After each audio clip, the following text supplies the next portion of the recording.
Welcome to the In Season podcast, rated R for language. None of us are doctors or neurologists. The things you're about to hear are opinions of people living with epilepsy or seizures. These are firsthand experiences. Epilepsy can cause speech problems, and the medications are hard to pronounce. So please bear with me.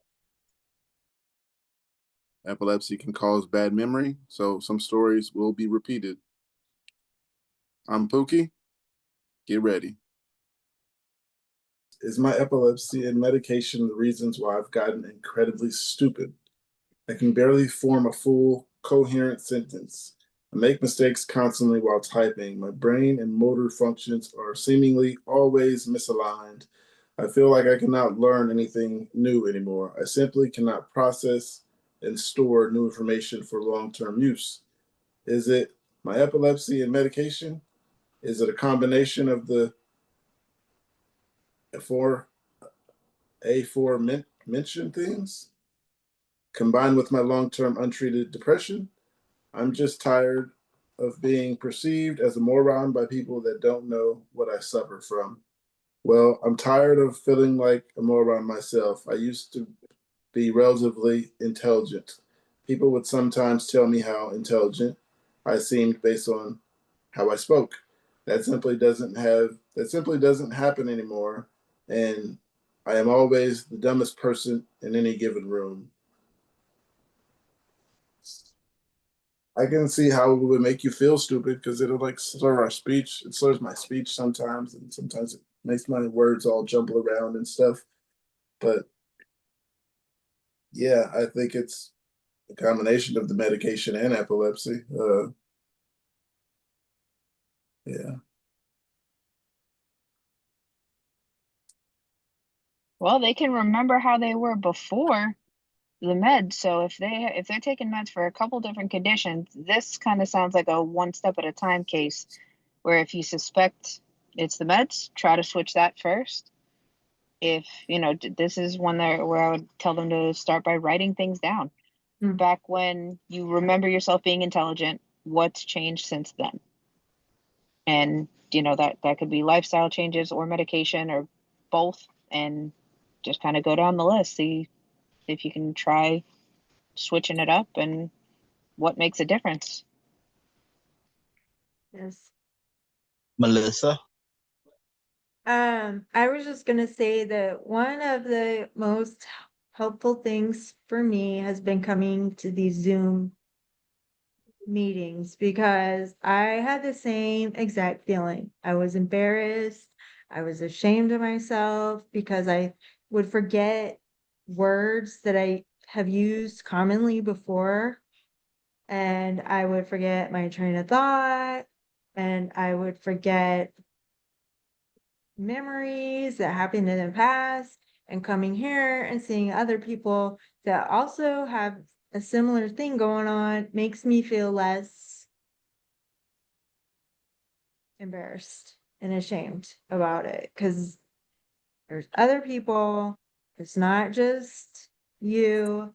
I used to feel like this really smart person. I was like in all advanced classes in high school, and I could debate people, and I was very nerdy, but I'm still very nerdy, and I might not be able to debate you, but I can still think things. I might not be able to put words together to explain what I'm thinking, but like Kate said, maybe writing stuff down could be helpful, and it'll trigger memories and ideas. Toaster? Well, it's intelligence and knowledge are two separate things, and they are often confused. But Kate pointed out that yes, we have the knowledge buried in there, but more intelligent us would have been able to put it together coherently. So that's also true.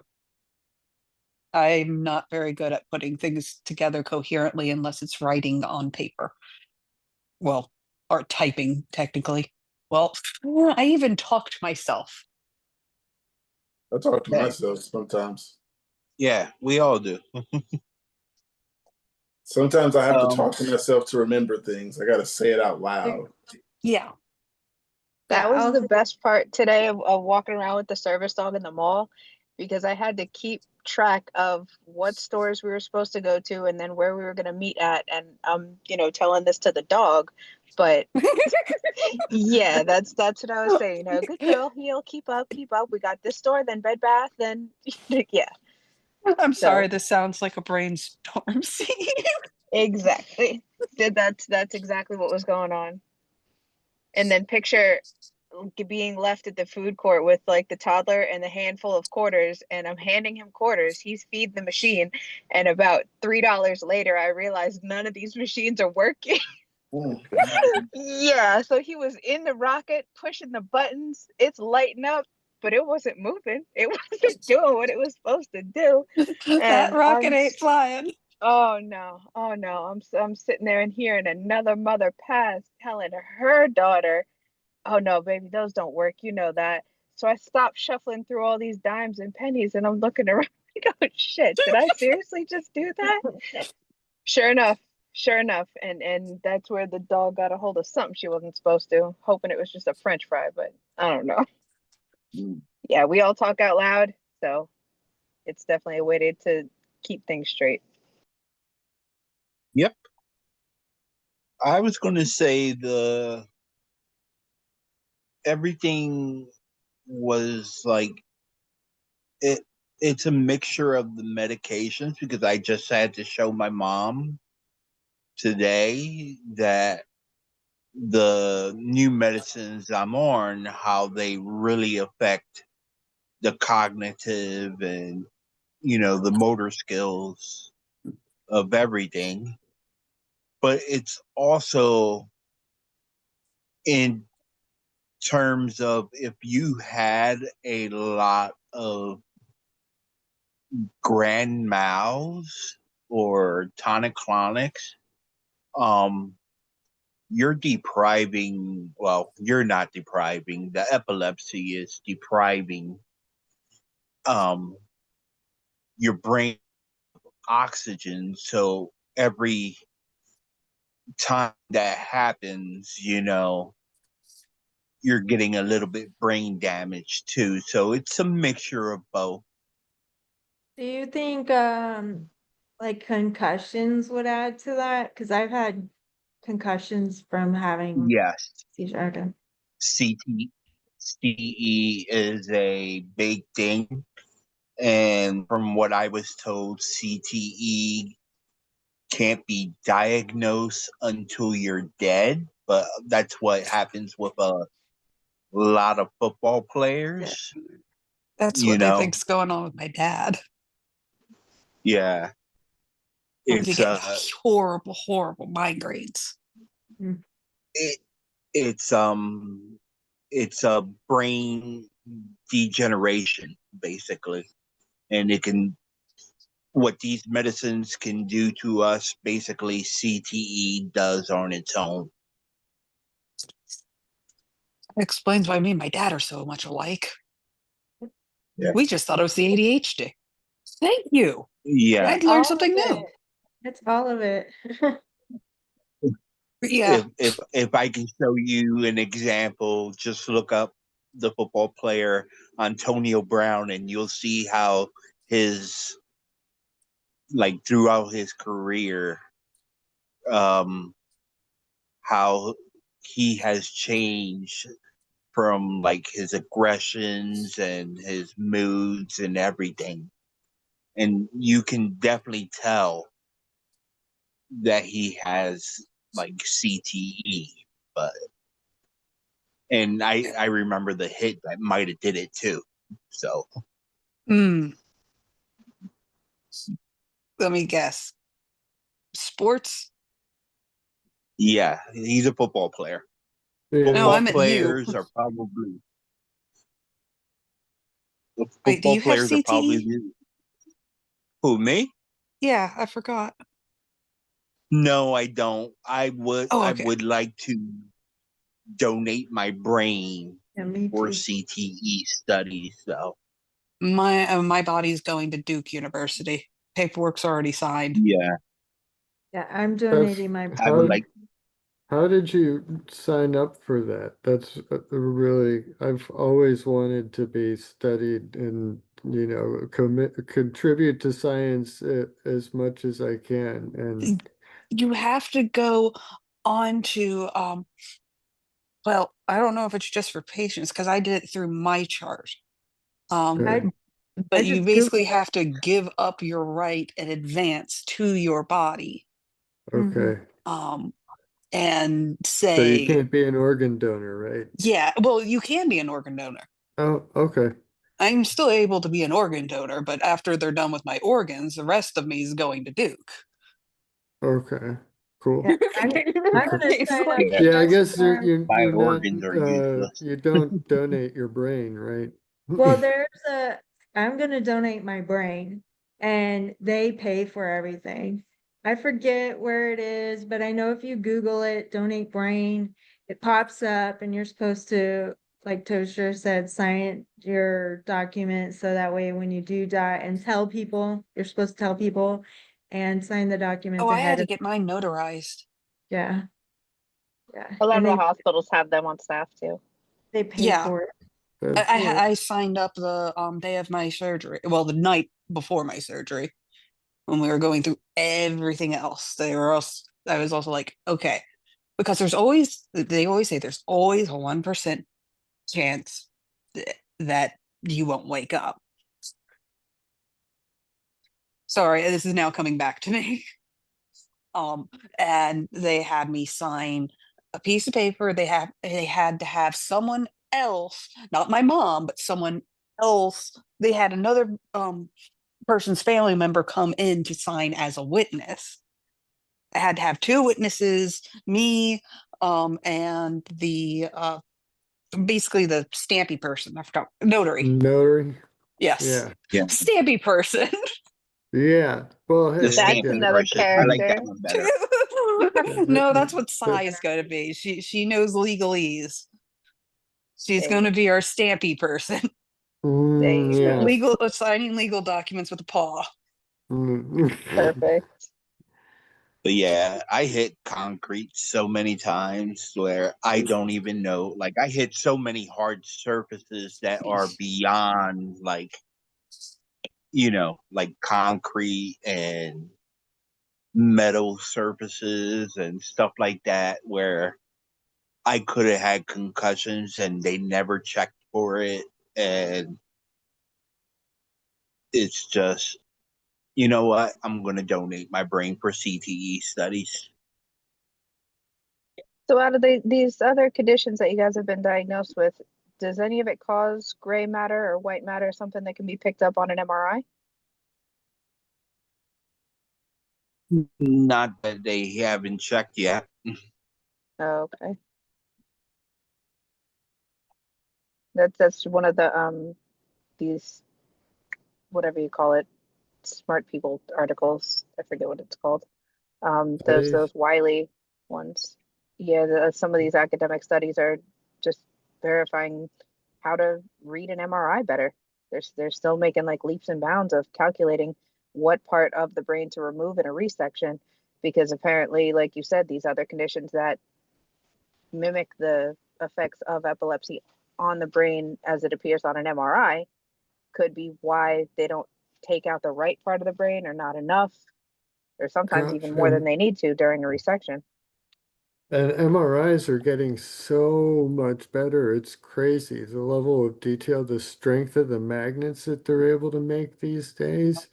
It's insane. Like I um the MRI that I have most recently done, the stuff that they could see in there, I mean it was clear, but there would have been a lot of stuff that they could have missed just based on the resolution from the MRI that I had like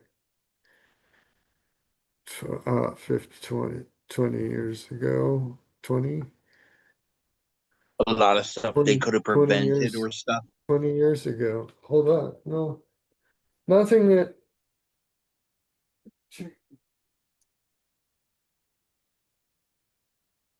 Yeah, so it looks like surgical outcomes can definitely be better with all this better imaging.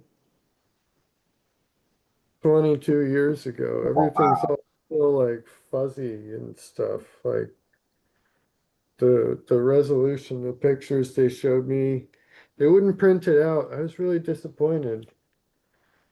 So, bro, you got your MRI from 20 years ago framed. Yeah, So, were you proud yeah. of that tumor, or what did they find? They told me I don't have epilepsy. Okay, okay. So you framed the perfect brain, Right, yeah. Well, and here you are. I don't know. They were investigating me back when I was 15 and learning to Okay. drive. I kind of had a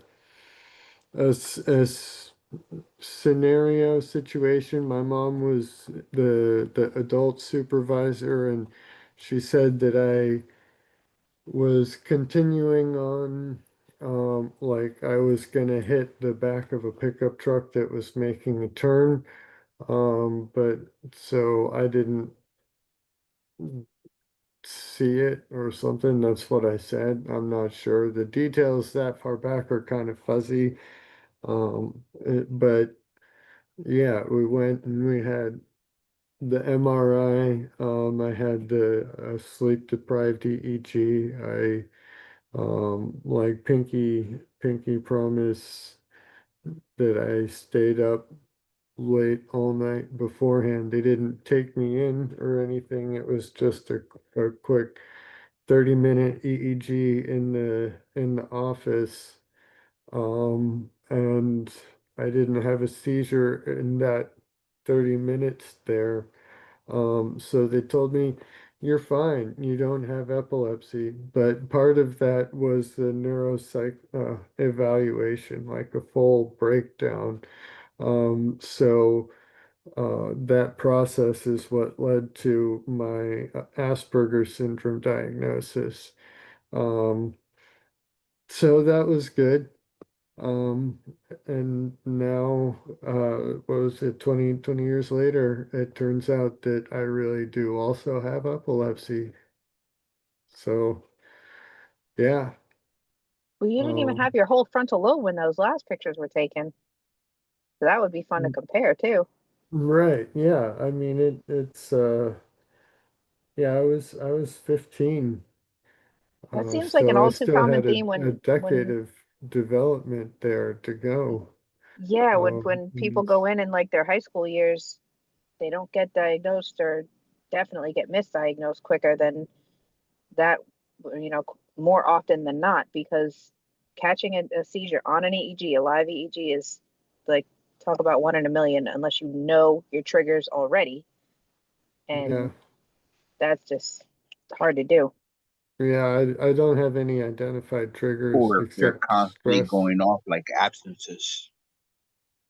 Yeah. I Oh mean, yeah, and they'll as be far quick to as I call that know, I don't, psychiatric.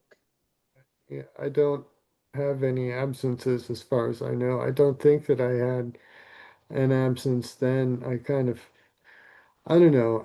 At the time, I felt like my mom was just overreacting, and it's hard to get past the emotion of that memory that she was still just overreacting. But I kind of suspect that maybe something was actually happening, I guess.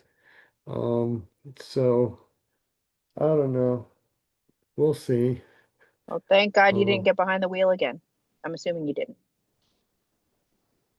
yes, I did. I went ahead Oh, and I mean, because I didn't have epilepsy, right? So I went and I oh, drove okay, and okay. I drove really fast. And I mean, I got a fast car, a Bimmer. I was one of those BMW drivers. So you know what I was like. So yeah, I drove like it too. So uh I got better at driving, and by the time I gave up the BMW, I wasn't driving like a jackass. But um Yeah, I think everybody's probably better off that I'm not behind the wheel anymore. There you go. So, yeah. I feel the same, especially after I hit a wall. I was glad it was Christmas and there wasn't people out, but You drove into a wall? I hit the center divide. Oh my gosh. How fast were you going? Hold Maybe not that hold fast, up. maybe like 20. I don't Do you think I guys was see here? It was like How's it? around the turn. So I guess I didn't turn all the way. So I hit the center divide, and when the airbag hit me, it kind of just brought me out of it, and then I just pulled over, and then another one started. So then yeah, they were able to. There was actually a doctor near, and he was in a Santa outfit, and he had seen it Oh, passing us as it happened. So when I kind of came out of it, he's running towards us because he passed us. So he's running back towards us. And I'm kind of looking at him like, what's going on? And I forgot it was Christmas. I forgot everyone who was there. Yeah. Then I got a funny story oh, afterwards that the guy was the doctor and all that. He had just left work. So I would say, I guess, luckily he was there. I mean, he didn't help much, but he pulled over because he seen it. yeah. But talking with you guys, it made me realize how much I don't go to the hospital. Everyone's always talking about, oh, I got this appointment for this, I got this appointment for that, I'm going for this, I got an EEG this day, MRI is coming up. Yeah, I got a cardiac MRI on Saturday and got another sleep study coming up, yeah, it's constant appointments. Do you not go and get all of these tests?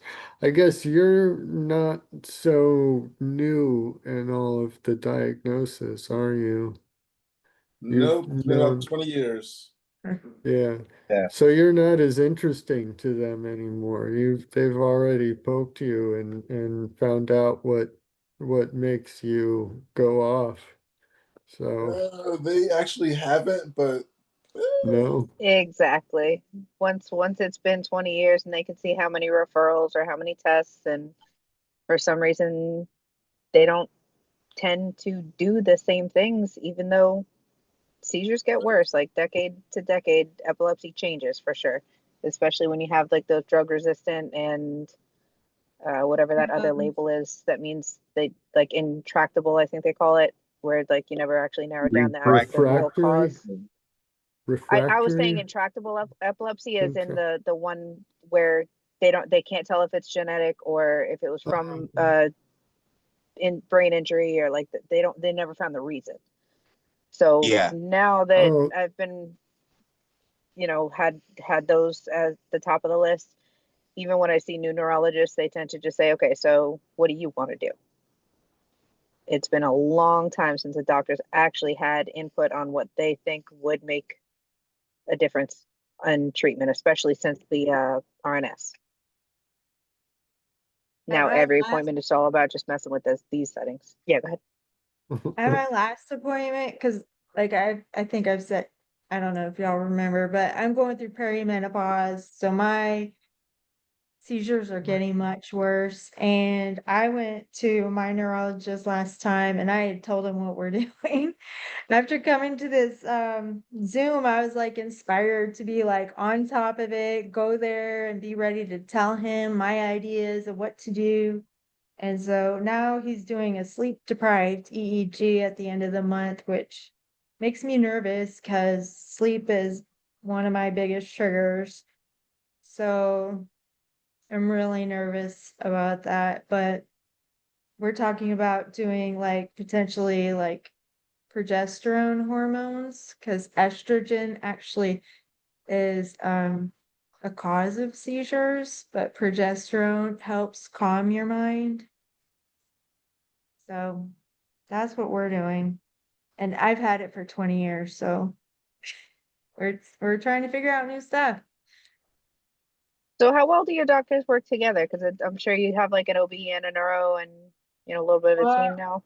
I just got a referral for an OB, so I haven't seen one in a long time because my youngest kid is 11 and I don't know, I have so many other doctor appointments, I don't make that a priority. Yeah, Uh, yeah, that's kind of a back burner thing. so, yeah. So we'll see how they work together.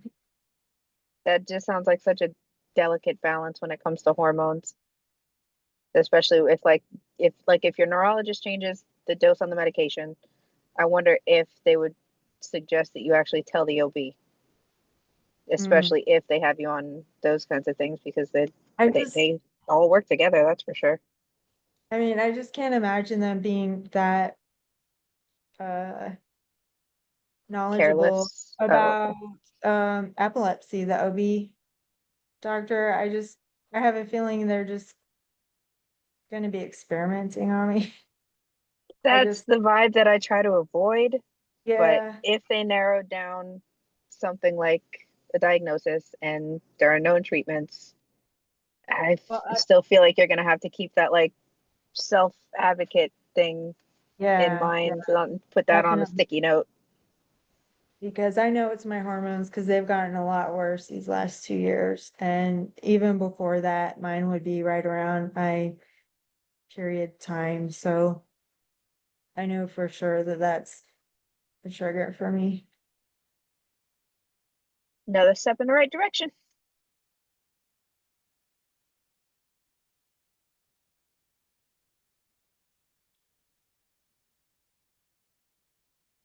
All right, hopefully we got somebody else visiting soon, a new diagnosis, and it sounds like she's just feeling lonely for some reason. So maybe some of these cases that take a long time to figure out and diagnose definitely take a lot longer to treat. Do you guys think your social circle kind of got smaller before the diagnosis? I know I definitely didn't want to go out. I was in a gang, so no.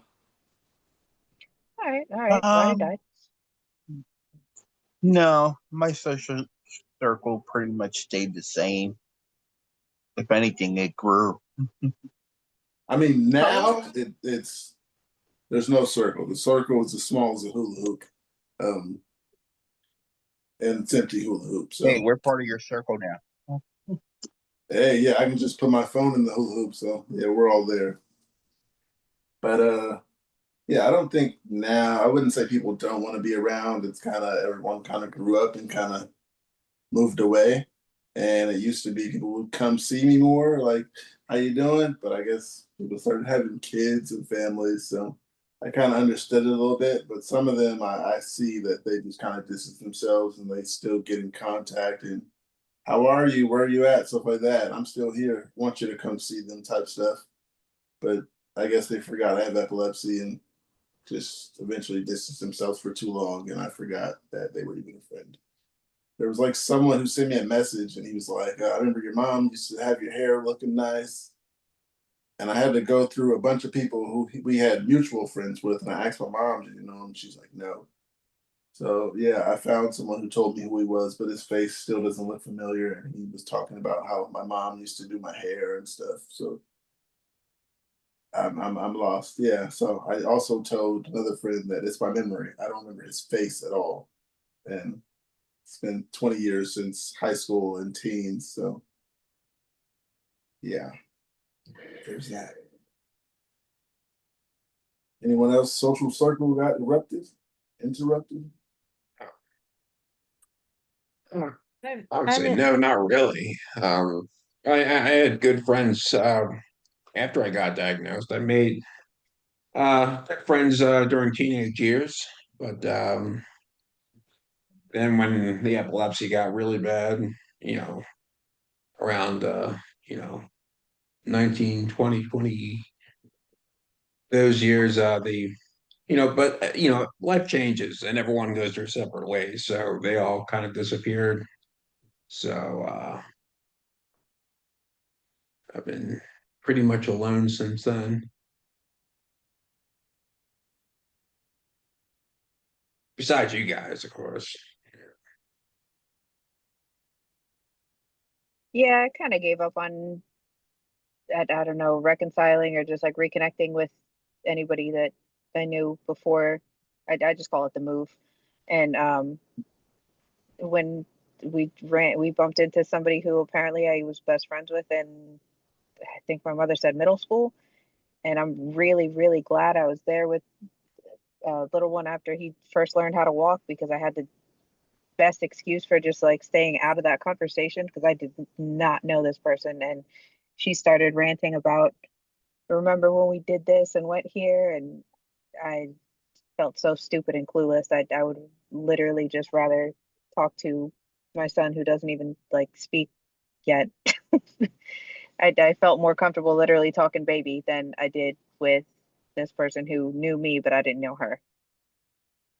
So that's the other thing about past relationships that I would just never even bother with if Go they ahead, did reach Tulsa. out. Uh, that reminds me, when I came back to Charlotte, I had to get a new primary doctor. And the first time I met her, she's looking at my name. She looks up at me. Then she looks down at my name. And then she's like, "Do you have a brother named Daniel?" And I was like, "Yes." And she's like, "I think I used to be your next door neighbor."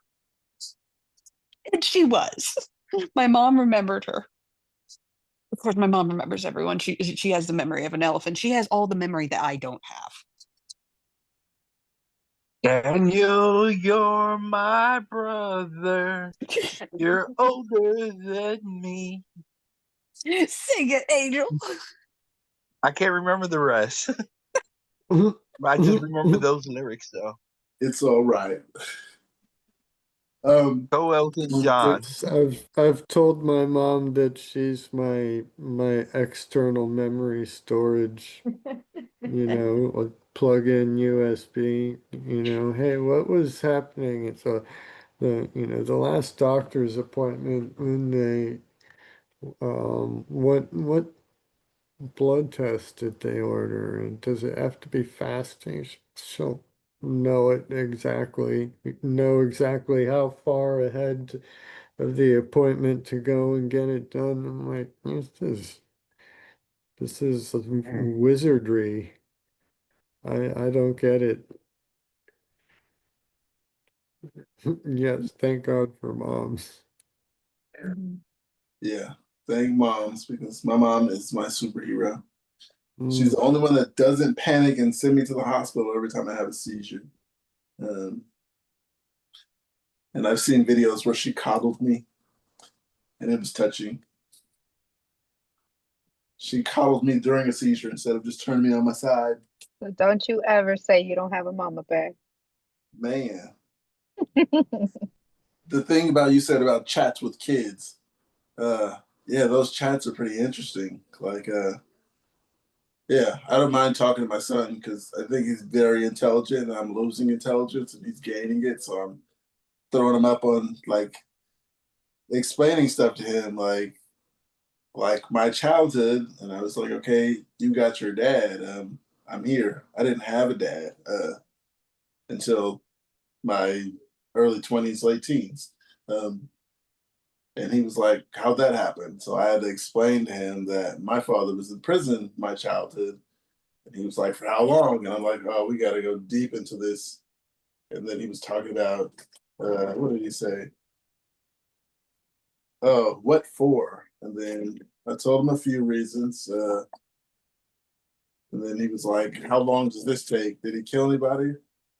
And I don't know. I didn't know that part. And then he was like, what was the other reason he would?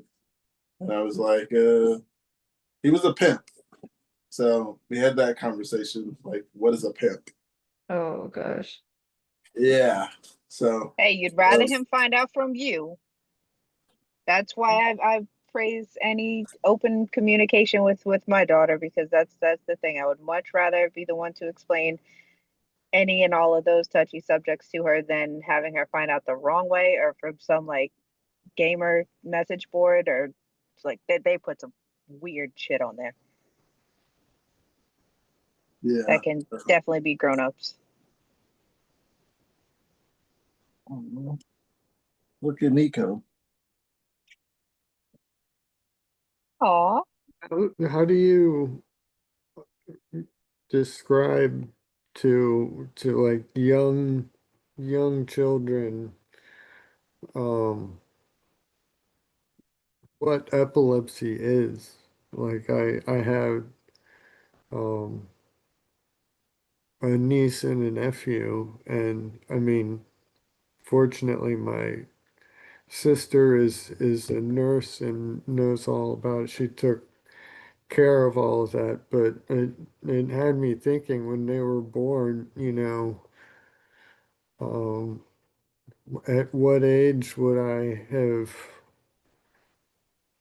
told them about a family member like me with, who goes into tonic-clonics and, really needs to be kind of closely supervised.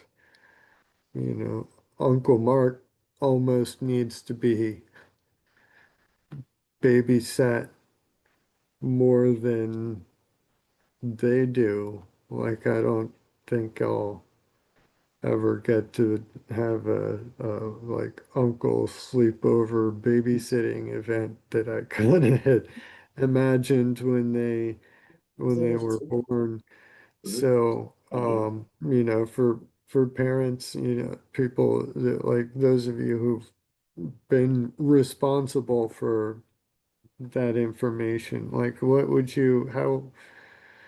how old would you tell them? What would you say? How to, like, because I don't know, like, just telling them Uncle Mark's brain is wired differently and malfunctions or breaks or something, I mean, they know they're related to me, and will they? I don't know. I'm sorry. I'm rambling past where You're good, Mark. You're answers good. start answers should start coming. I want to hear what you think.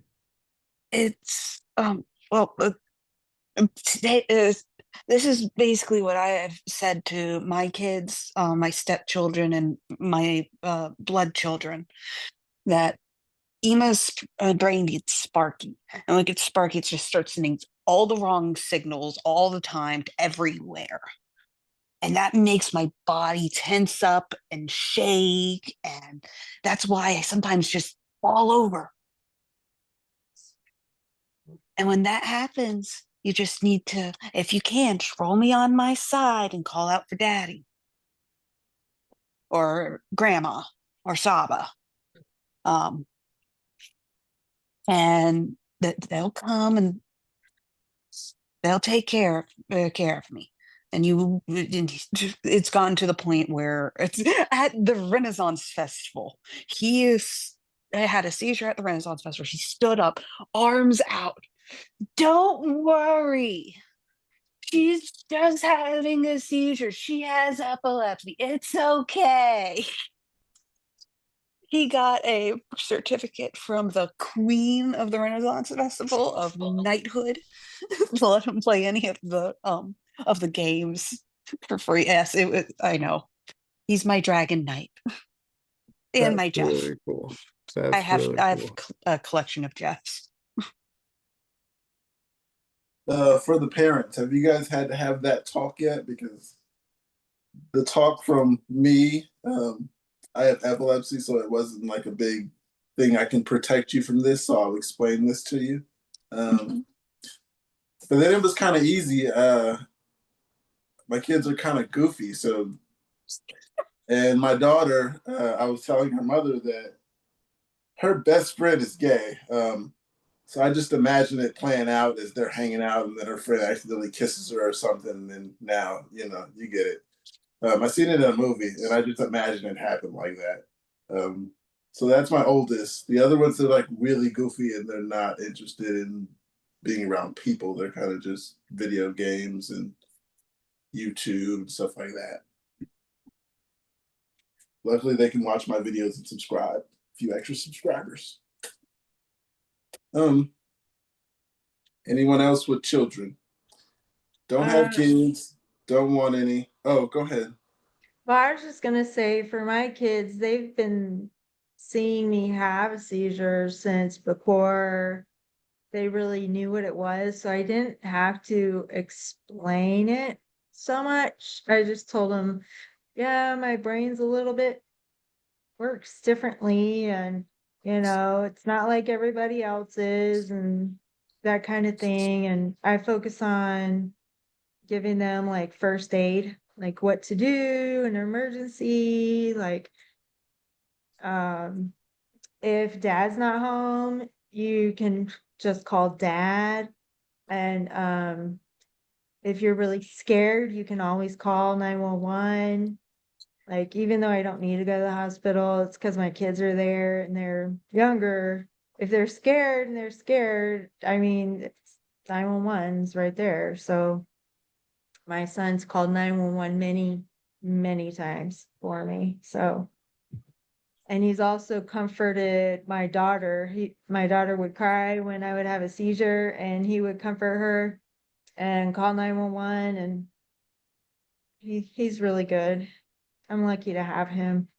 And my husband, he deploys, so sometimes it's just us, and he's in the military, so we might not have anybody nearby that we know. And we usually set up a safety person before he leaves, and so he'll call 911, and then he would call the safety person and let them know.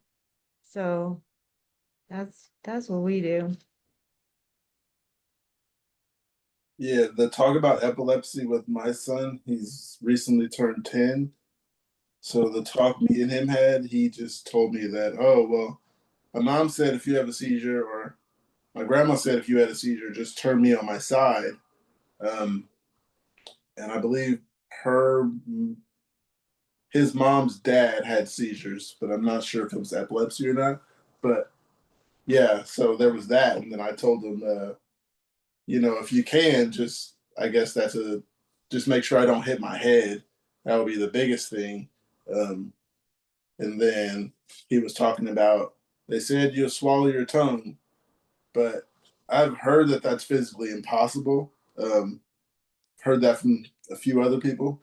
I don't exactly know if our tongue can go that far back and we can choke on it, but I told him as much as I know, I'll chew up my tongue, but if he puts me on my side, I'm going to still chew up my tongue anyway. But I had to explain to him the memory thing, and that's what caught his attention. And he was just like, "Are you serious?" And I was like, "Yeah, my memory. You have better memory than me." And I was like, "I can go to the kitchen and forgot what I went to the kitchen for." And he was like, "Wow." And he was like, "Do you forget days? Do you forget what day of the week it is? Because I remember the ambulance asking you what day of the week it was." And I was like, "Yeah, I forget the day of the week." I told him I forget weeks, days, calendars, the days of the months or whatever. Then I had to explain to him. I was like, "Remember the time I called you at like 7 p.m. for your birthday? Because I forgot all day." And he was like, "Oh, I didn't know that. I thought you called me when you were done doing what you were doing." And I was like, "Oh man." Ah, My son's 14, and he's at the age where he's like becoming a full-fledged teenager. And I keep like, he thinks I'm nagging him, and I'm like, dude, I can't remember anything, so I keep telling you the same things over and over again, not to be like a helicopter mom, but it's just because I physically can't remember anything. So I'm sorry, that's what's going on. I'm not trying to be rude to you or helicopter. I just don't remember. If I told you, I don't remember if you did it. I don't remember anything.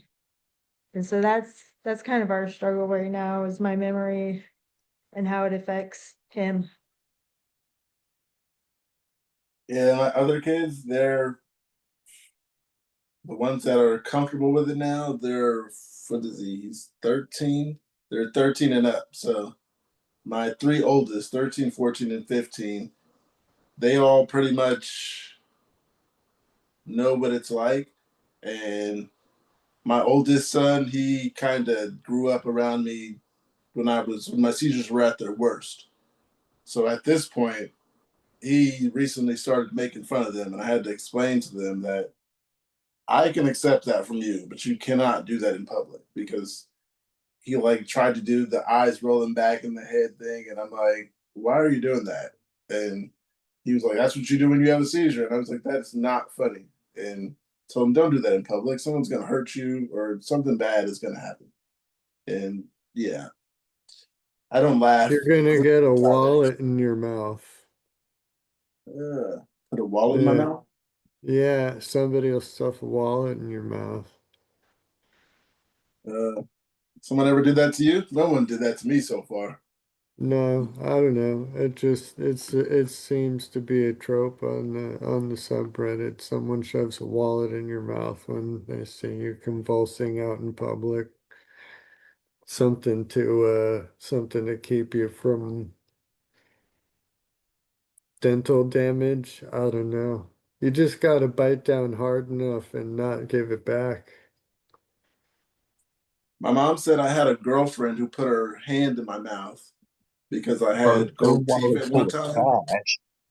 and I had fangs and I had gold teeth, and she tried to like take it out of my mouth. Well, she did, tops and bottoms. She took them out, and my mom was like, you know, your mouth, I mean, your hands could have been like really chewed up. Because, like I said, they were fangs and they're metal on both of my fangs. So, yeah, there was that. Yeah, you can chew some stuff up, but a wallet, my kids would have to go in my pocket to get a wallet because, of course, they don't have wallets yet. But yeah, Well, no, I it's, mean maybe out shopping or something, some stranger sees you there, you know. I don't know. There's got to be some route to identity theft there. Somebody has probably come up with at this point. yeah, I couldn't imagine Maybe someone they putting maybe a they wallet in my hide mouth. hide one of those what wireless near field NFC devices, like steal it RISD or and something. stuff it in their mouth and then start the convulsions to get the wallet in there close enough for their mouth thing to read all the credit cards. If a gas station little slider slot can do it, I bet my mouth can do it. I imagine someone's wallet being in my mouth as a bad thing. I couldn't imagine someone just pulling their wallet out of their pocket. That particular scene was actually based after my ex-husband. He would do that because that's how he was trained, even though he was told not to again and again and again and again and again and again. Don't hold the person down. Don't stick something in their mouth. Side, not back, side. But they don't know how to do it right. That's not how you do this properly. I know how to take care of you properly. Okay, I'm done. Rant over. Was there training that like from back in like World War II or something? No. Oh, I got one here. well, It says, anyone else child free? I don't have kids, don't want any. Stress and lack of sleep are my biggest triggers, and my body can handle so much. I'm off Keppra XR since that caused Keppra rage, stuck only on 2 meds, and if I want to give birth, I'd need to go off to Pyramite. Not sure if I wanted to ask anything. Plus where I live, I need a car to get around. If I lose my ability to drive, I can't bring a little Susie or Timmy into the soccer practice, piano lessons, school meetings. I can't drive to work, etc. I feel it would be unfair to me and them. What this feels like dating is a nightmare because no one gets it. Anyone child free going through those thoughts? A lot of us have kids in here, I noticed. I don't have kids. I don't I have don't know kids. if they mean like the child free community in the like sub community in Reddit that is dedicated and child free by choice and intend to remain so forever, or if they just mean child free, like they are at a point where they haven't had, you know, had Yeah, it sounds like a female also, because yeah, yeah. she should give birth and going off other pills. Okay. In that case, I guess I'm not child free. I just don't have kids yet. That Yeah, I know sounds people who like a have weird child sentence. nephews and nieces. I'm sorry? I said I know people who have a lot of nephews and nieces instead of children of their own. Yeah, yeah. I I've got operate. a few nephews and nieces. I hope to have children someday of my own. I hope to be a father, but circumstances have not allowed that, or not allowed them, have not happened. I don't know. I was trying to come up with something poetic, but that's not coming to me right now. So, yeah. All right, I got I guess I'm something else. not child free by choice, but I operate more as like an uncle. Like that's the vibe I give, where I need to be able to go home to where it's quiet. I respect all you parents for able to put that off and just go noise all the time, but I could not do it.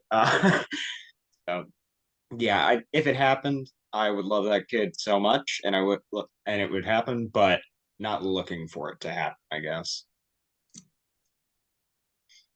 Yeah, with my kids, it's pretty much quiet. They're 10 and up. They're not running around excited like my son used to be. He didn't have problems uh, fighting with himself, jumping around, making a bunch of noise. I'm like, what are you doing? Who's in there? It's just him.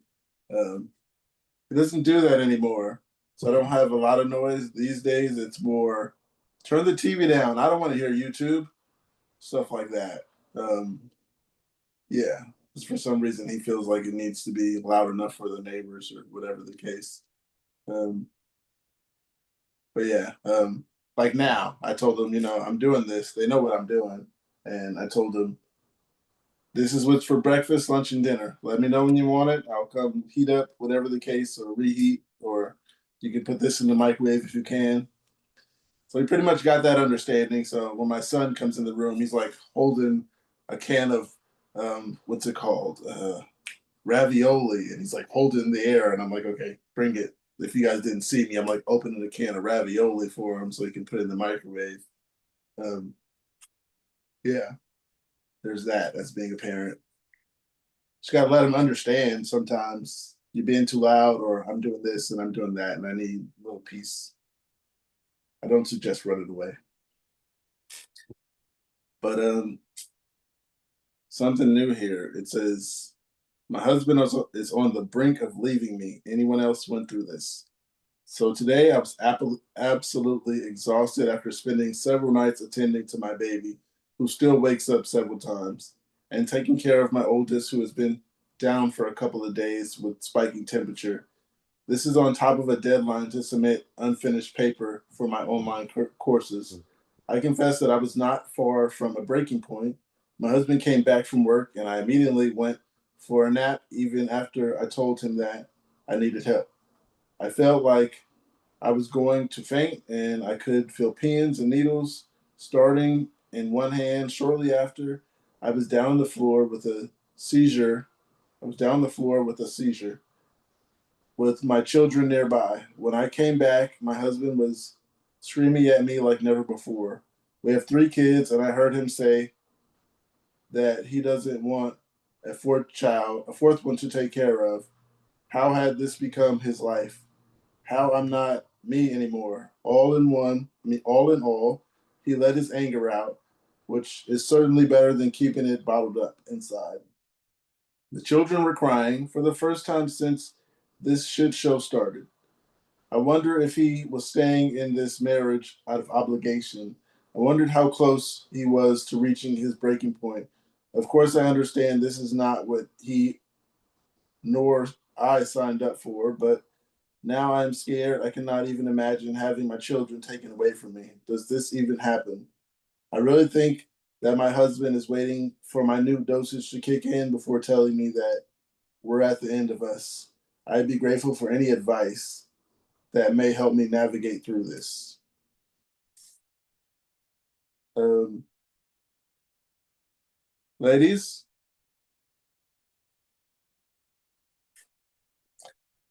people with husbands, boyfriends, Marriage therapy, counseling. can they take your kids? No, but that's for the relationship. Oh yeah, marriage counseling. I can't say anything because my relationship failed horribly. So Been there. yeah. How do When you, your relationship ends with you going to jail, Oh, it's time to end the relationship. oh yeah. like, Yeah. how do you afford not being married? I I don't. I live with my parents. I live Huh. off of them. While I'm going through the divorce, and I'm I know I talk about my parents all the freaking time, but I am so freaking lucky.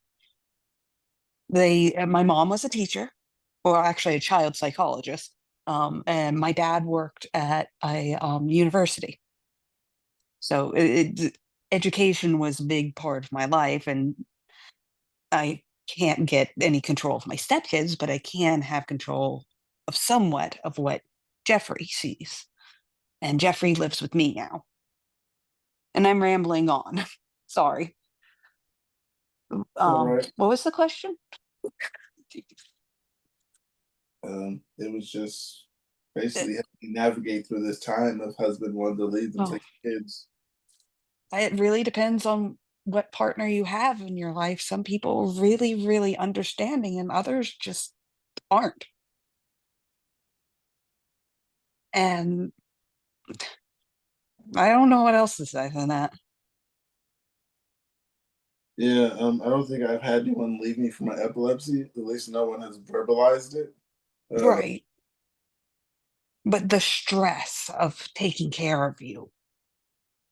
Yeah. Sorry. I'm Yeah. shutting up now. Caretaker fatigue.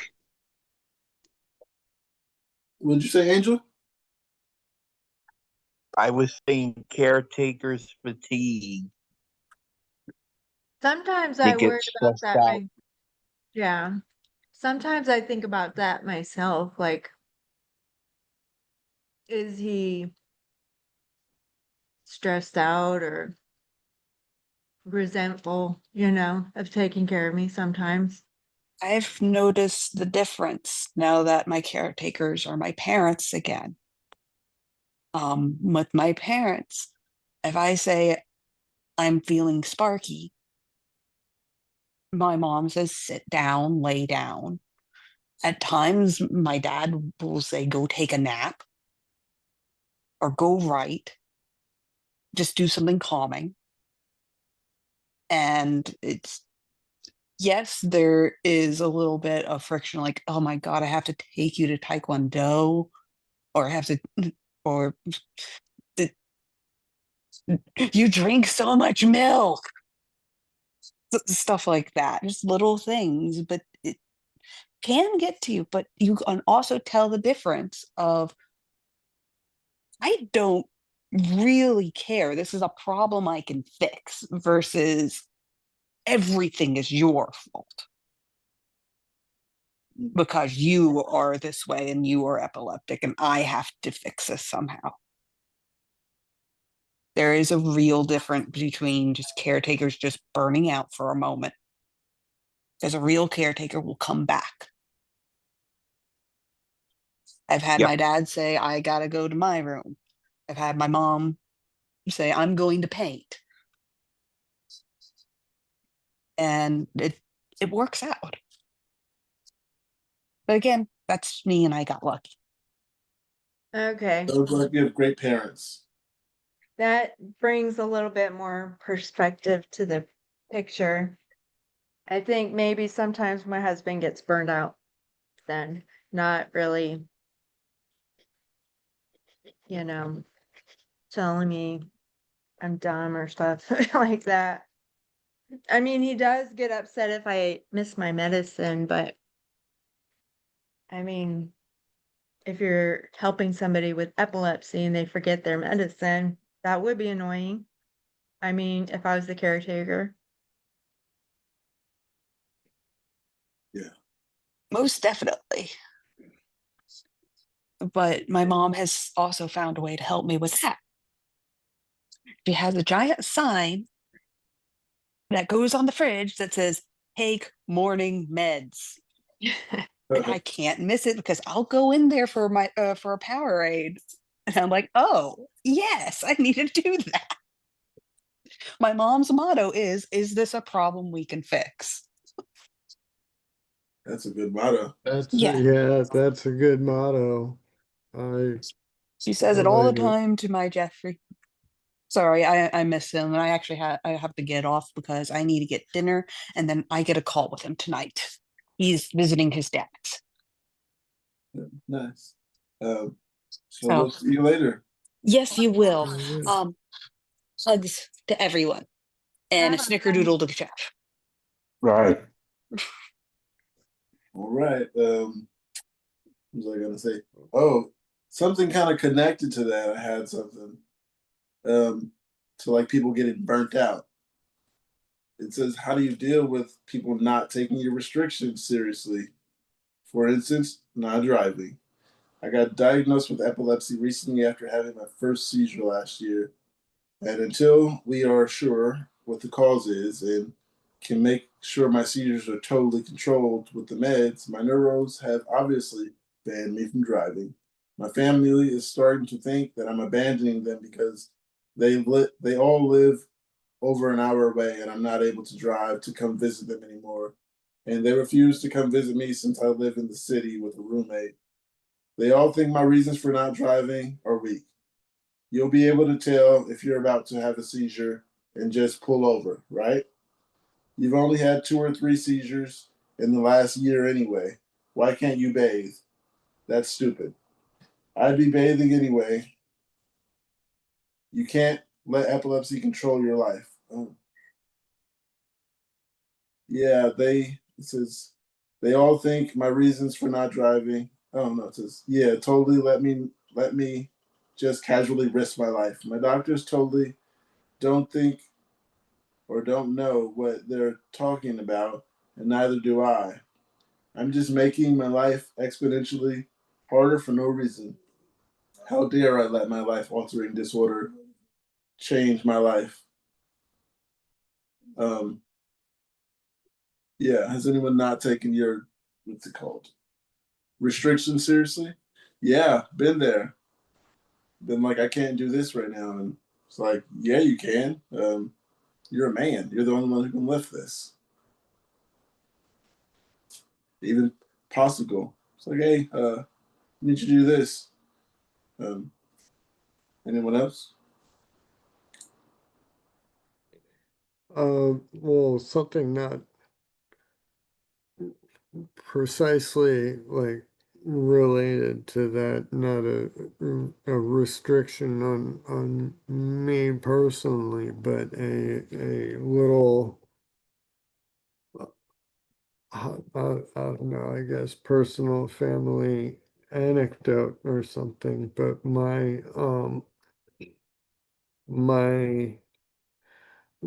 grandparents on my father's side had died in a car accident, and apparently the witnesses had said that the vehicle was just going, there was a curve in the road, and my grandmother driving just drove straight and went straight into a tree, and um uh the theory, um sleep problems run on that side of the family, and they had just been moving from, selling their own home to like assisted living facility. But now that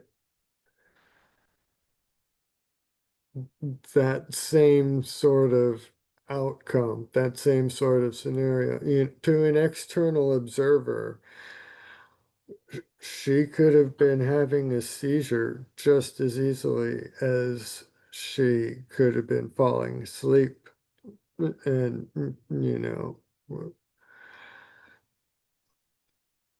that's that's another factor personally that I have to, not want to drive. It's kind of an extra emotional aspect to that beyond just the 6 months and whatnot. And I don't remember the initial question and how I thought that this was related to it. Um, But the question was, how do you deal with people not taking your restrictions seriously? Yeah, I don't deal with them. I take my restrictions seriously, and if they don't, then they're not gonna be the boss of me for long. I don't know. I haven't encountered anybody who was like intentionally telling me not to, like, don't take my except the doctors at the EMU, don't take my meds. That's really it. No, aside from that, no driving. I can't really think of any other major restrictions that would, I don't know. I should probably give someone else a chance to talk. Yeah, well, the doctors at the EU want you to have a seizure so they can capture it. So they're not Yeah, really, yeah. yeah, But that doesn't count. yeah, um, yeah, you have to set up your own boundaries and everything and realize where your boundaries are. You know, if they're not going to follow your boundaries, you gotta say, no, you know, this is my life, you know, and I have to be here for my life, you know, whether, whatever your reason is, like if you want to go on for your children or whatever.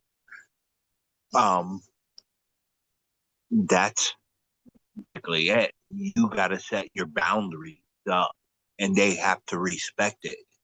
They can't control you.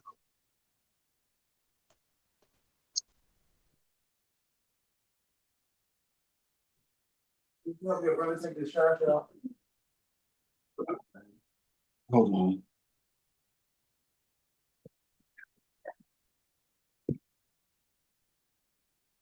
All right. Brandon, you haven't been here. Well, you've been here, but you didn't get the opener question yet. The question was, how do you cope? Well, thank you for the introduction. Wonderful. It's been a while, but go ahead. How do I cope? I just try to take it one day at a time and really appreciate what I have. Because obviously there's stuff that, is going to be an annoyance, but if you're just focusing on it all the time, it's just going to drag you down, I think. And so I try to just ignore the bad stuff and help keep myself in a positive mindset, which is hard sometimes, but we all know that. Especially with our medications and everything, it can really affect our moods. And having good, like, friends and family, support, that are willing to see past the bullshit, that we all have to kind of go through and put them through, even though we don't have a choice. Um, knowing that there are people there to support you and focusing on the good things is how I cope, I think. Yeah. I like what Jeff said. He was like, you just gotta push on, one foot in front of the other. Yep. Take it one day at a time and just day by day. Yeah. Yeah. Also, Angel, well, there you go. You didn't get that question yet. How do you cope? Even though it's been as long as me, how do you cope to this day? Um, yeah, it's just you take it one day at a time. Yeah, I got God on my side, and I got my daughter, and I just, look for everything that I can do to keep my mind from going negative, you know? And it's hard. It's hard sometimes with these negative side effects, but it's it's just keep your mind on the positive and everything. Like focus on the future and let God like guide you. It's a good one.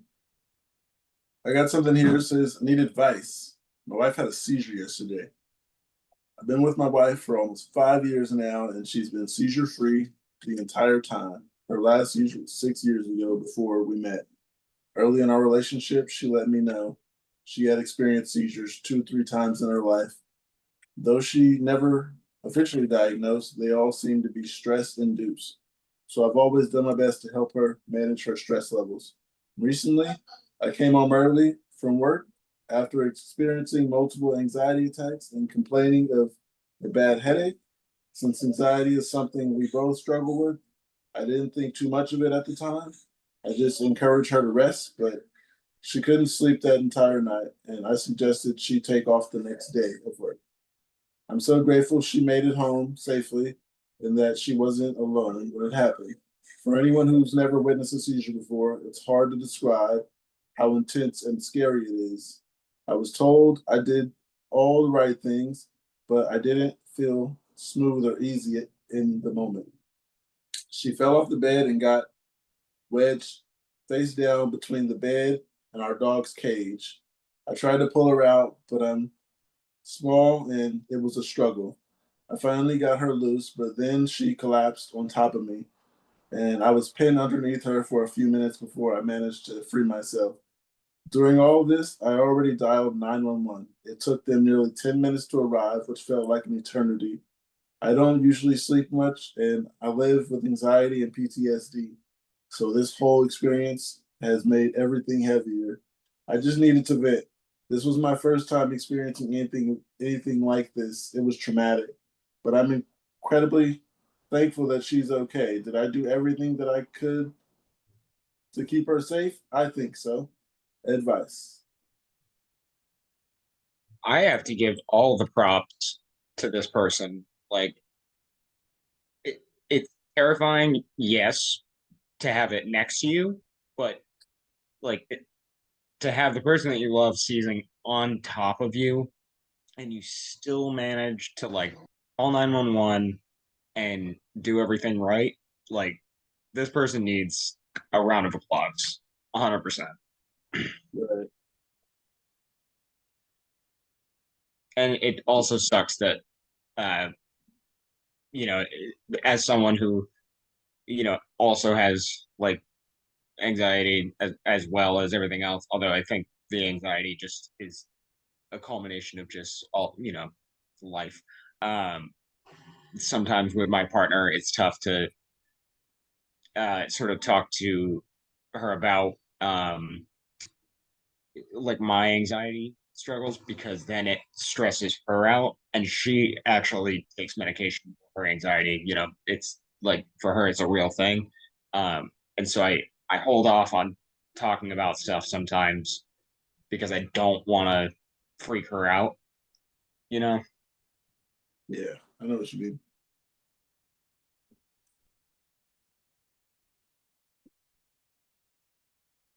Yeah, this guy, he's going, he's doing what he should be doing as a. Did he say he was her husband?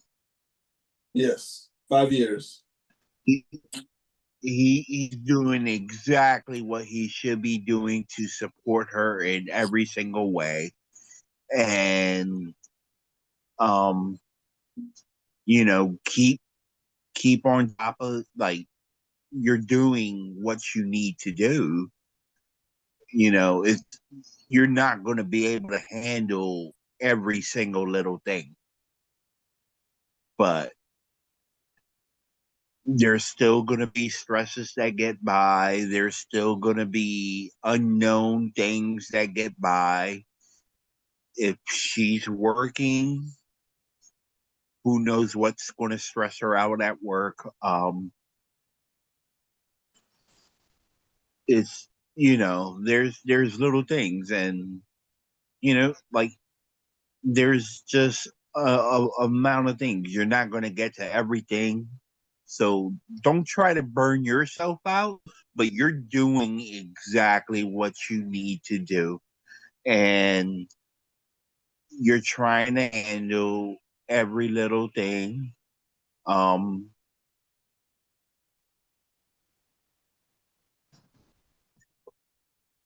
and just, you know, like, keep the stress and anxiety low, and you know, it'll be fine. Just say everything's going to be okay and support her as best as you can. Yeah, I say he did pretty good. Yeah, he was wondering if he did it right. Came to the right place to figure it out. I think he did everything right. Um, yeah, that's like his first one seeing it. I believe he said it was rough, so could fully understand that. Not that I've seen one, but yeah, I can understand. Hear from other people how bad they are just watching it.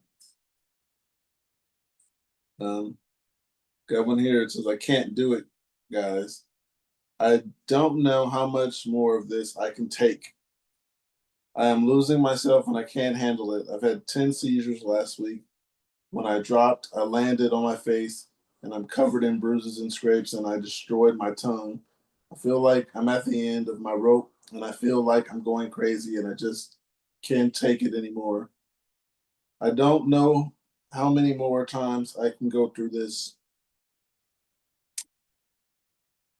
I need advice from people going through this like myself." Hmm. There's a lot of these people who are saying what they're going through and they just need advice, but I don't know if his is early in, but I just always tell people, like, when you're feeling like that, just know that this shit gets better. This shit gets worse. It gets worse, but it gets better with time. Sometime might be a long time. Depends on how you take care of yourself, because it took me a long time to get mines, because I was running the streets, I was in gangs, I was doing a bunch of other stuff instead of paying attention to my health. So yeah, it took me a little bit longer than it might take any of you. You're going to have your ups and downs, I think, you know, and trust it. You can handle it. If, you know, I I thought I couldn't handle a lot of the stuff that I've been through, and here I am 28 years later, and yeah, you can handle it, you know. It gets more manageable and easier with time. You just gotta, you know, find your way how to do it, and that's that's all it is, you know. It's a managing game.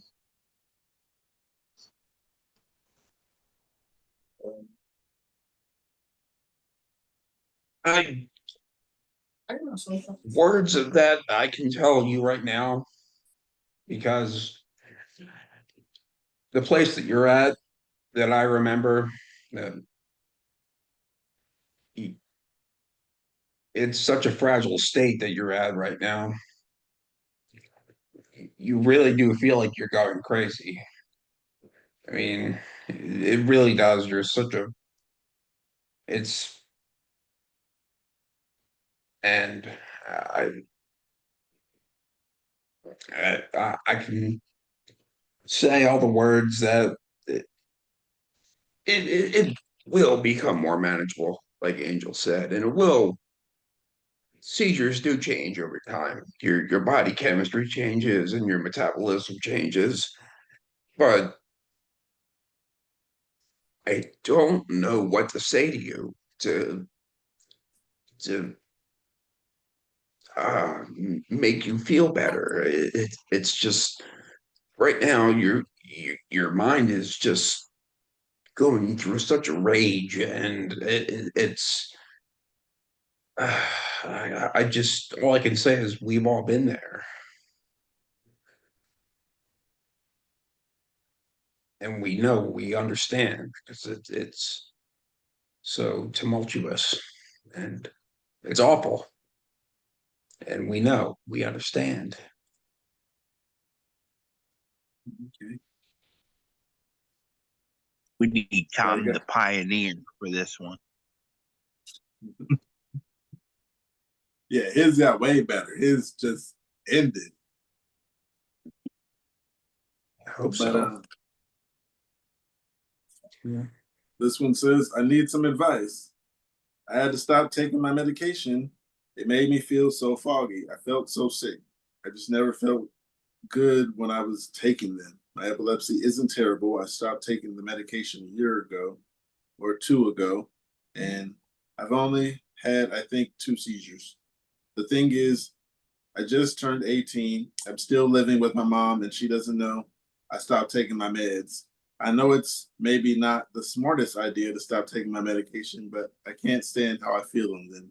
I don't feel right. I'm seeing my neurologist next week, and I just don't know if I should tell my mom about the medication or if I should just talk about it with my neurologist. Yeah. Again, I know not taking my medication could kill me, but when I was taking them, it made me most miserable I'd ever think. There was no outside pressure or ideas that gave me the idea to stop taking them. I decided to try not taking them for a bit, and it made me feel much better.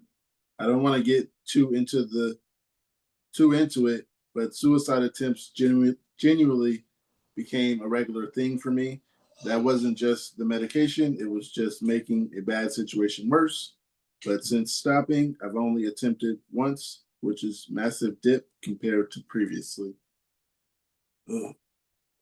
I guess I had one time, but I was just contemplating walking into traffic. That's the time that I contemplated suicide, and I was just like, maybe it's not worth it. Then I started having kids, so now it's all about living for them.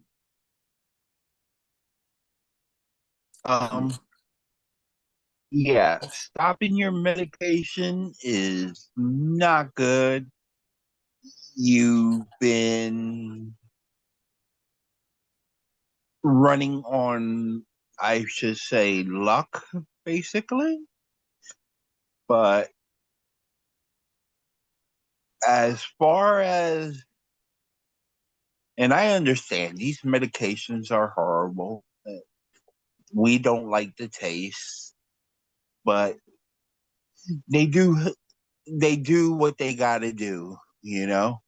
they prevent us from having more seizures or try. And you have to, when you're facing real bad side effects, you really have to communicate that right away with your neurologist or ophthalmologist, because they have to know this in order to know, okay, this treatment's not working, or we can't go higher, or we got to go lower on this dosage and add another treatment. You know, this is how it works with epilepsy. Like, you just can't say, okay, well, this medication makes me want to do this, and not say anything to the neurologist, because they don't know what you're thinking. This is how the what do you call it, medical therapy works. You have to communicate with them.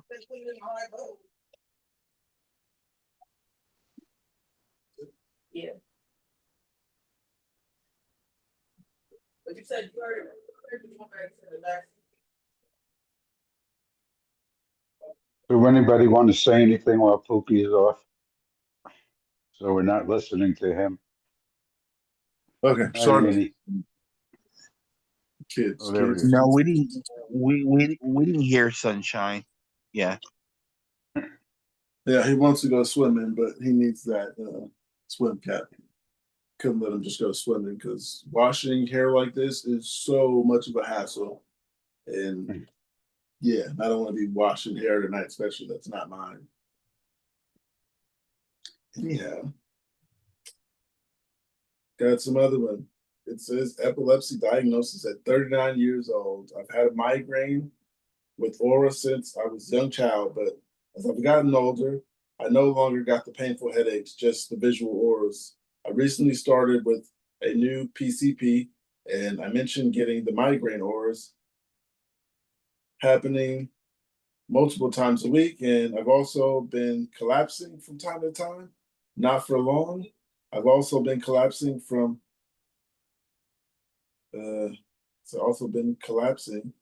but I also just drop and then I'm back. I feel disorientated, confused, and tired after both migraine auras. And when I pass out, but otherwise, no major issues. I have started to have some pretty major memory and focus issues, though, that I've progressed over the years. So they sent me for an EEG, which came back abnormal with bifrontal sharps or something like that.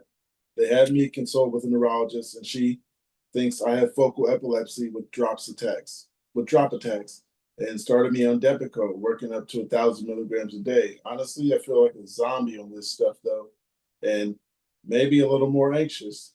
They also did a cardiac bubble test on me and found large right atrium shunting. So I'll be seeing as cardiologist in a few months as that could be related. My dad had seizures as a kid, and my 10-year-old has started having seizures, and I was diagnosed with epilepsy. So I'm sure this is a genetic link for sure. But my son goes rigid, and all his muscles tense, and his eyes roll up in his head, then drop back down, and his pupils dilate hugely. First time it happened was on a flight, and I thought he died for a minute. Scared the hell out of me. I just randomly dropped like a sack of potatoes, apparently. Anyways, I find it odd that suddenly at middle age I they decide I have epilepsy and take my driver's license away. Plus, I have a hole in my heart no one noticed for 40 years. Anyone else had late in life epilepsy diagnosis? Oh, Jeff does. I was gonna say no. Yeah, Jeff does that. Either 74 or 75. I'm not sure which. Or wait, 75 or 76. But that was my diagnosis. And my first seizure was in 22, I think it was, December of 22. So it took till, I guess, last year to get diagnosed. Wow. So like do they have a reason? Do you have any like brain trauma or anything? They have no idea. Uh, and, they've had me in the EMU, they've had EEGs, and they just have no idea.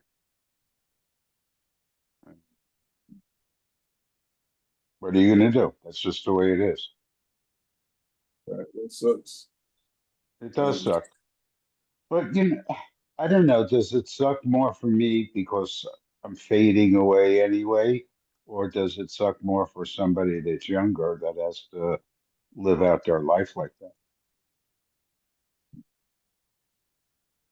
I think about that a lot because it's kind of easy for me in a sense because I've lived my life already.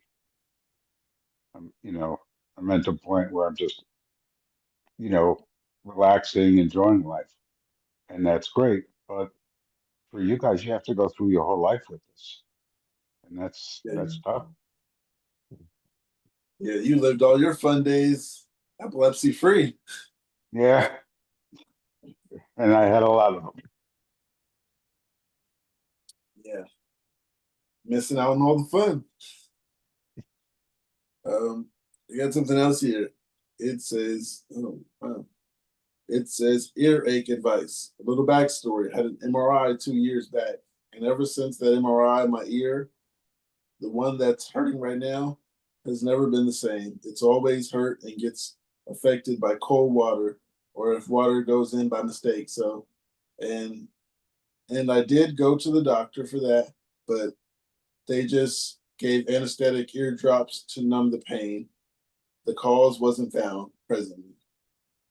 I had developed a cough and colds 4 weeks back, and it was normal, like any other.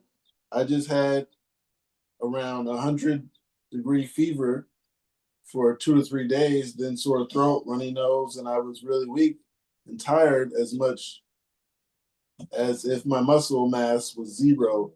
And by the end, I completely lost my voice. However, I recovered from it 10 to 12 days back. Then, since the last 3 days, I developed a sore throat very suddenly and rapidly out of nowhere, which followed by immense and severe chills of 102 degrees Fahrenheit. The fever stayed till morning and dropped by afternoon time, so I thought I developed a cold again, but I felt so surprised because I had just recovered. But as the day passed, my fever increased again to 100 degrees Fahrenheit, and I had really bad cold, sore throat, runny nose. The fever later passed away again, but came back again too. Then dropped me again yesterday. Banned all, and all this made me unable to properly eat something. I have mostly been drinking tea or eating a little fruit if I can. But today, what happened in the morning is suddenly I developed a sharp earache and a dull throbbing headache. I felt it's due to the cold, so didn't pay much attention to it. But unfortunately, the earache kept on increasing and increasing, and now it's aching to the point where it's unbearable. It's making me nauseous, and I developed a 101-degree fever again, which is refusing to drop. I don't know what to do because here the doctors don't consider a patient with too much care unless the patient has to be put into ICU or something. God forbid something like that happens to anyone. But for the small things like this, they won't give that proper attention. I get it because there are more severe cases to be handled. So even if I do go to a doctor, they would prescribe me painkillers and I would never find out what's wrong. And I can't swallow tablets right now. I will hurt my ears. It will hurt my ears. I just discovered there's pus and a little blood in my ears. So maybe it's an ear infection or something related to it. That may be the reason my fever is not dropping, but I don't know. So the people here anyone, if you please know what's wrong. And if any remedy can help, I would be extremely grateful if you could please suggest. I've got the ringing in the ears, and I've got the feeling of like the heartbeat I can feel in my ears, and I can hear it. You ever be like the feeling like where you're in water and you can't hear anything, but your ears are just like ringing? I go through The that kind of swish time. swish. Or get that on like one side or the other, and then it usually goes from that to like a high pitched ringing. It's like dull, like everything is deadened underwater, and then just ring, but higher than the normal tinnitus that I have.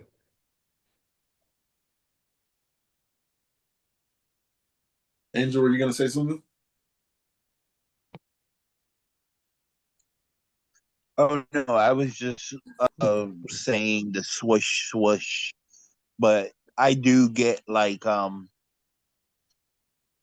this like when I'm walking by areas and stuff, I'll hear like the wind pass me real by, and it sounds like that fuzzy, like it blanks out all my hearing noise sometimes, but it's not always.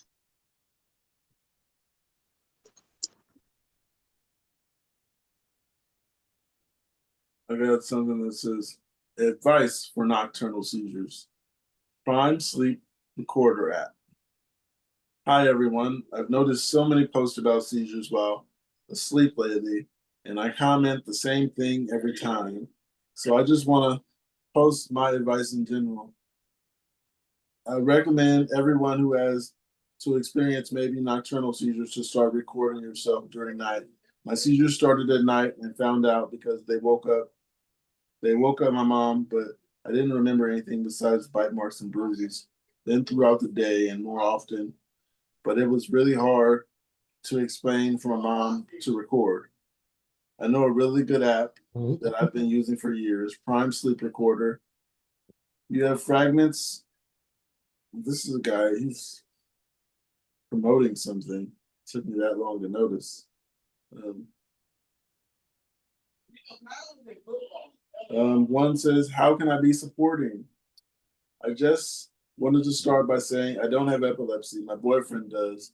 I'm trying to learn how to support him the best I can. I've been doing research and reading posts here, and I'm always trying to stay informed. A little background. We're both 18, live about 30 minutes apart. I can drive, he can't. We both work and go to school. So seeing each other isn't always easy, but we can make it work. We talk every day and each other when we can. We've been dating for about 6 months, and he's had epilepsy since birth. He mostly has nocturnal tonic-clonic seizures, and stress is his big trigger. He's talked to me a little about stress, but it's not something that can really be fixed. He's also a bit hesitant to talk openly about his epilepsy, which is totally respect. I don't want to push him. He's been slowly opening up more, and I'm really grateful he feels safe enough to hear that. Feels safe enough to do that. Recently, he had a seizure while we were on the phone, and another one shortly after. I called his sister, and he ended up needing to go to the hospital. It was scary, and I wanted to be as prepared and supportive as I can be in situations like that. I've already found some great advice in this subreddit, but I wanted to ask if anyone had tips or suggestions about, especially since we're a bit younger than most of couples I see posted here. Anything helps. To support him, you just got to kind of be there for him. Just kind of, I mean, telling him everything's going to be all right is not going to work because I've never taken that in. It's going to be all right because it's not. But someone else, you got to comfort them. Just be there. I just need someone to be there. I don't need you to necessarily cry with me or coddle me or anything. Just someone there is fine with me.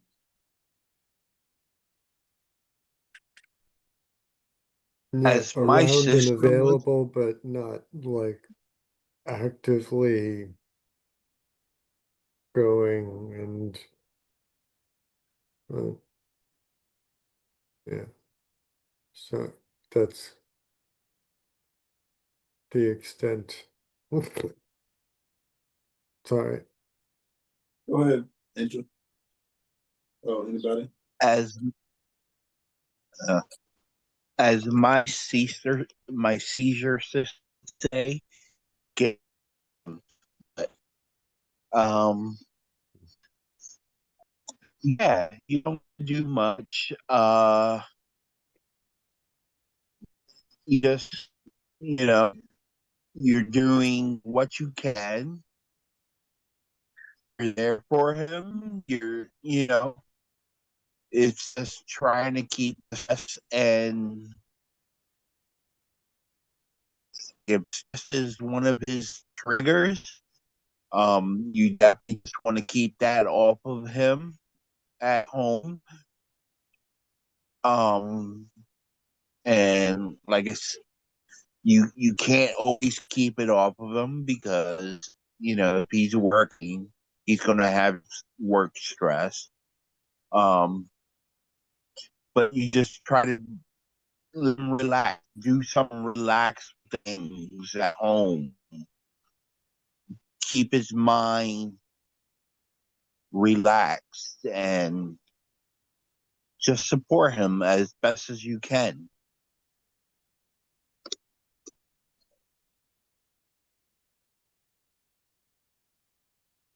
Guys, what would you suggest your girlfriend help you?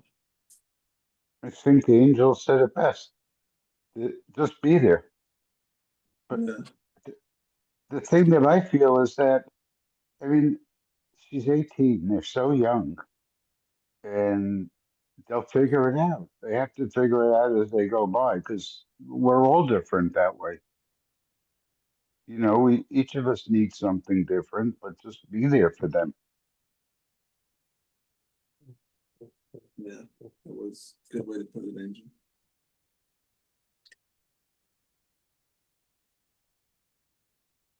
Okay. It says help, please. I have these terrible headaches, especially after waking up from sleep, which is really severe.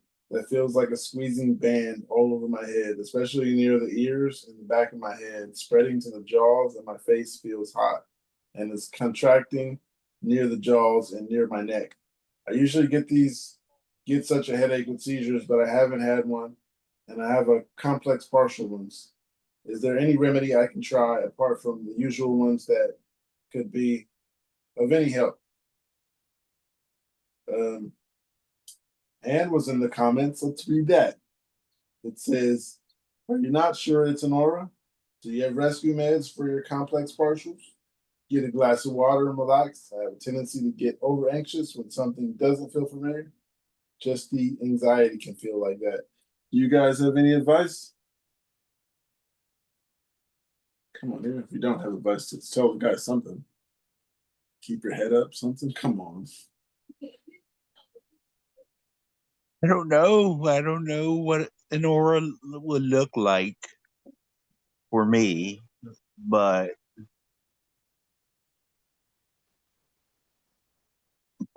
it's just like definitely keep your rescue medicine close. Definite. If it's a complex partial, um, if you feel something, I guess anything, let anybody know. Tell them to time it. That's the first thing you should do because people often forget to time it. Um, Tell them to time if you do go into a seizure, time it. And if it's 3 minutes, tell them to give you your rescue medicine or your nasal spray. And if it goes beyond 5, tell them to call, it's time to go to the emergency room.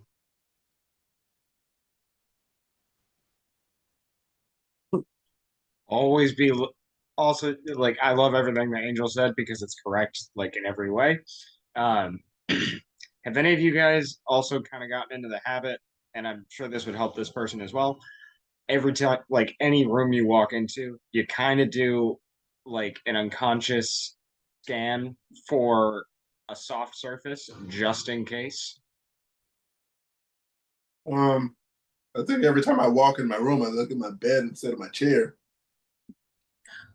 Well, I mean, if you're out and about, if you're out like in the world, you walk into a room and you're just like, okay, I don't know where the soft spaces are. And if I start to seize, that's my spot that I'm going to make sure that I'm laying on. I've done that at a train station, but it was more like I'll just sit here instead of standing there because I was thinking maybe if I have the seizure, I might fall in the tracks. So I just backed up and sat down, and like 10 minutes later it came. I wasn't all the way feeling exactly 100% then, but yeah, I know what you said. Like find somewhere comfortable to sit. I've done that at the train station, but in public, it's hard to find places unless you just want to lay on the grass somewhere. I was in a Home Depot one day walking Mm-hmm. around, and there was so much stimuli from all the different things and all the labels and everything that I started feeling like I was going to seize. And the only thing I could find to sit down on was one of those orange Home Depot buckets, and everything around me was metal or, concrete floor. I was like, this is the worst place in the world to have a seizure. Oh my God.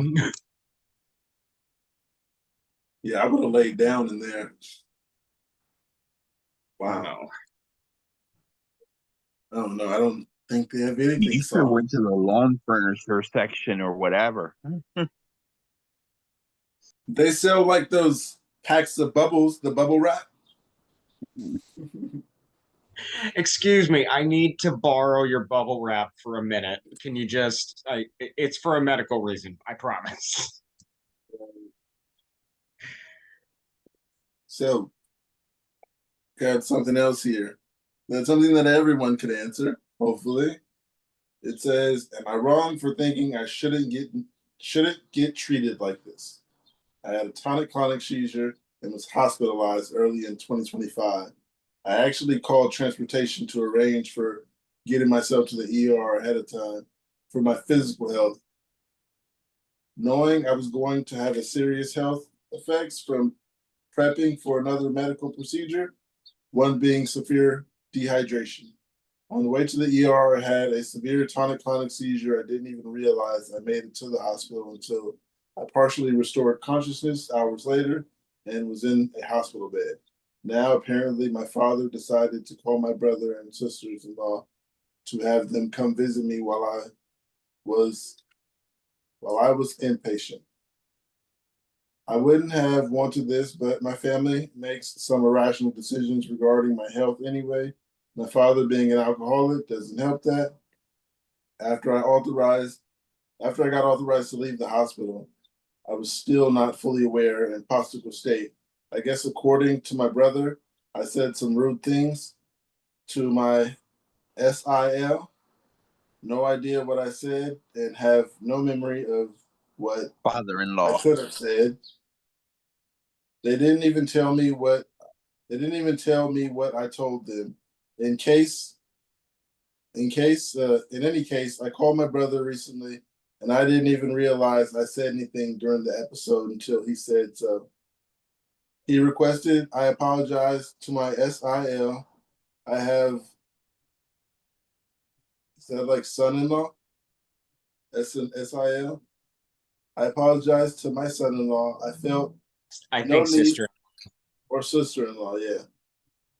I felt no need to do so, given what I went through and how I had no awareness of what I was going through and doing What? or saying at the time. I apologized anyway, and my sister-in-law decided to get Yeah, thanks. very grouchy to me about it. She was telling me about her PTSD and my brother's Well, bipolar. she's So, mellow. I mean, this time I put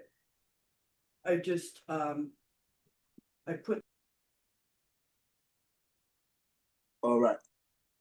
It says, I'll go back a little bit. It says, she was telling me about her PTSD and my brother's bipolar and everything they have gone through.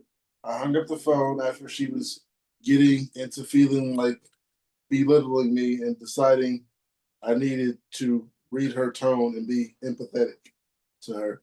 She sounded harsh. I have no words for that other than that I just was treated very unfairly given what I went through and what happened in my seizure. And neither my brother or sister-in-law seemed to care that it impacts my state of consciousness, emotions, feelings, and everything.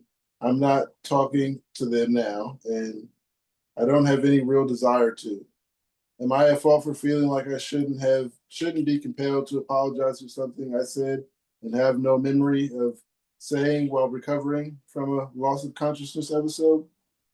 Um, there's a lot in there. I mean, there's a few things I guess I would apologize for. Um, I mean, I'm not going to apologize every time that I had a seizure and you had to come down here, but yeah, I'm not going to apologize for having a seizure. Something we can't do anything about.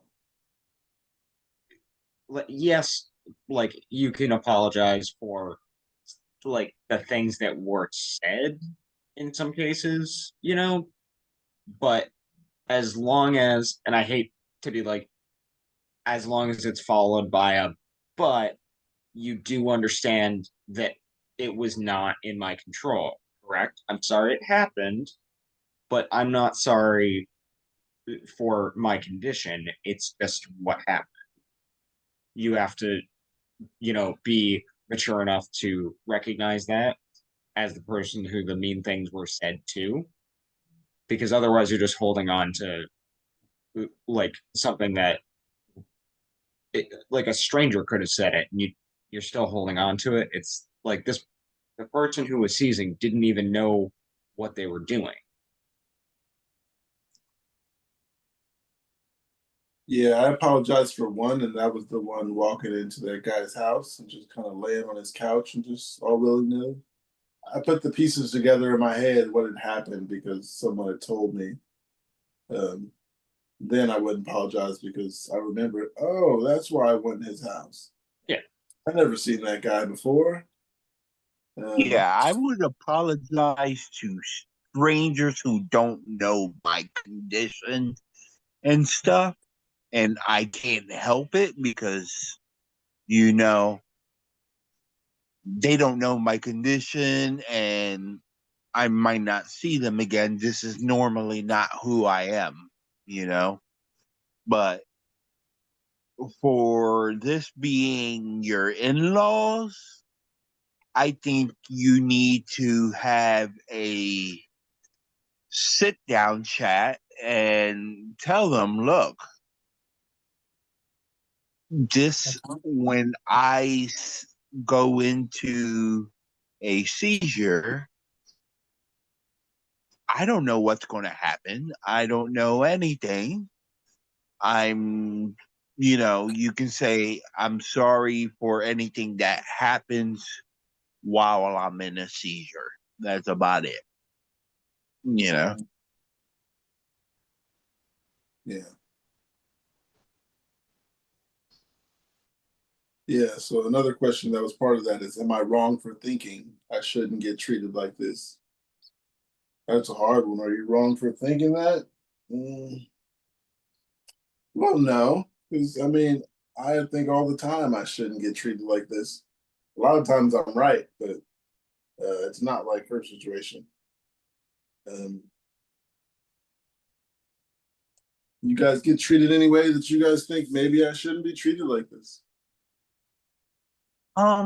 Yeah, I think there's ways I shouldn't be treated like, but at the same time, you got to look at it from the other person's perspective too. Like, if you can think about it, like, hey, I can do this. Let me do this. And they want to treat you like you're fragile glass or something. It's, you know, you got to think they're thinking about you. They're trying to worry about your safety and stuff. So there's you got to see the other person's perspective too, depending on how they're treating you. But in this situation, it's you had no control over what you could have done, but I think there should be a sit down, like I said, so that way they know in the future, okay, this is a seizure. The feeling like people are sort of I guess the word is patronizing. Yeah, it feels very patronizing to have people, act like you can't do something. And sometimes they don't understand how their message can come off, when they say like, "Oh no, I got this." It's like, okay, are you saying that because you got it, or are you saying it because you think I can't do it? Because I can do it. I swear.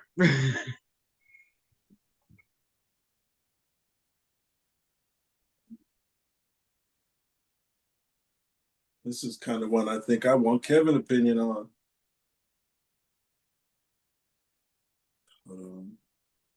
Tom, you're requesting to stop AI companion. No. It says No, Tom the witness is requesting you to stop AI companion. These features will be stopped. Smart recording. No, Delete no, message no. assets. No, I was picking stuff and I picked up by mistake, I guess. Oh, okay. Sorry about that. No problem. I just did that so you would turn me back on. Tom's pressing buttons without knowing it. So it says You still won't turn me back on, so okay, I'll push another button. You back on? Hello. Hey, Nope. there you go. No, it says you cannot start video because it's disabled by host. Can I have some ice cream? Oh God, I wish. You know what? I've been going over the flavors that we had, and I honestly, I can't believe the things that we just had every single day. It blows my mind. And he let me take as much as I wanted. It was unbelievable. I guess. Well, he said he said I increased their sales by 30% on my own. So I guess you can let me take as much ice cream as you want, right? There she is. How are you guys? Good. So Good. How's your mom? Go ahead. Hi. What's that? I said, how's Sarah's mom? Yeah, okay. I had a seizure before I went to sleep last night. Usually my husband would already be asleep, so we're lucky. Like, he caught me and he was like, "Here, take this or this. Which do you want?" And I was like, "Okay." So, but yeah, I'm sorry I'm late. I got left alone here and I've been trying to feed my children. They won't eat anything. Finally got them to eat. That's why all the other ladies left. It was like children issues. Yeah. Annie was like, "What is this dude fest happening right now?" I'm so sorry. Gosh. Kevin was the second person I met. How was that, Kevin? Great experience. I don't know. Yeah, just let's give it a try, Always new stuff, Yeah,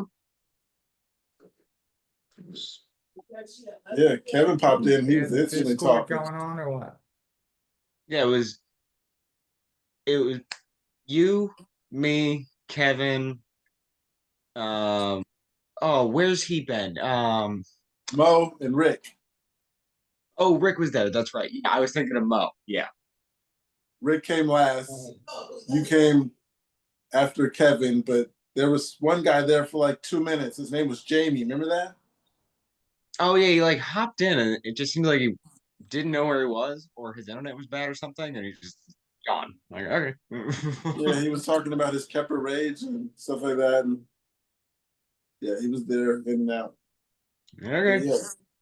Oh, I talked to my neurologist about Excalibur today.